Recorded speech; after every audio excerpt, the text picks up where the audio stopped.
முக்கியமான விஷயம் வந்து வெயிலில் இப்போ இருக்க காலகட்டத்தில் வெயிலில் வெளியே வரவங்க நடந்து போனாலும் சரி, இல்லை பைக்கில் போனாலும் சரி, கூலிங் கிளாஸஸ் போட்டுட்டு போகிறது பெட்டர். நடந்து போகிறவங்களுக்கு வந்து நீங்கள் பார்த்தீங்கன்னா, அவங்களுக்கு வந்து ஒரு கொடையோடு போகிறது பெட்டரு.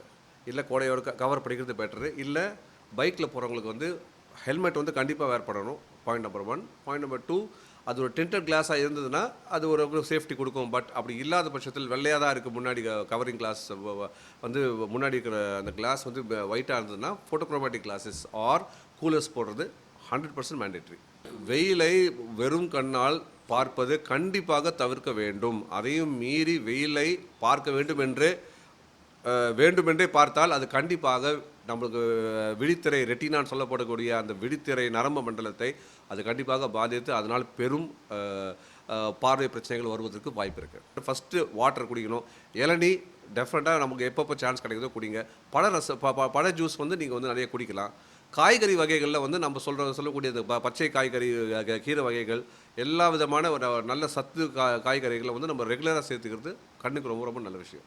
இல்லை ட்ரை ஐ என்பது பார்த்திங்கன்னா, இப்போ வெயிலில் வந்து வெயிலேயே கூலிங் கிளாஸ் போடாமல் போகிறவங்களுக்கு ட்ரைனஸ் ஆகலாம். பட் அந்த ட்ரை ஐ என்பது அது ஒரு தனிப்பட்ட பிரச்சனை. இந்த கம்ப்யூட்டர் முன்னாடி உட்காரவங்களுக்கு ட்ரை ஐ ரொம்ப ரொம்ப சுலபமாக வந்துடும். ட்ரை ஐ சிண்ட்ரோம்னு சொல்லுவாங்க. விழித்திரையில் நம்ம கண்ணுக்கு வந்து ஒரு நிரந்தர கவசம் என்று சொல்லப்படக்கூடிய நீர் கவசம், டியர் ஃபிலிம்னு ஒன்று இருக்குது.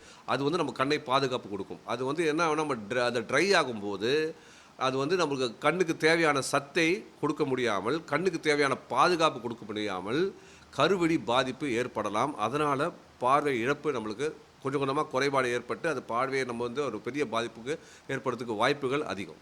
கண்ணில் எரிச்சல், கண்ணில் வந்து இச்சிங், அதாவது நமிச்சல் மாறி சில விஷயங்களில் கண்ணில் தண்ணி வர்றது, கண்ணில் வந்து ரொம்ப போட்டு தேய்ச்சிக்கிட்டே இருப்பாங்க சில பேர். இந்த மாதிரி வந்து சில கண் பாதிப்புகள் வரும்போதே இது ஒரு நாள் பரவாயில்ல, ஒரு 2 நாள் 3 நாள் தொடர்ந்து இருக்கும் பட்சத்தில் உடனடியாக கண் மருத்துவரை பார்க்கணும்.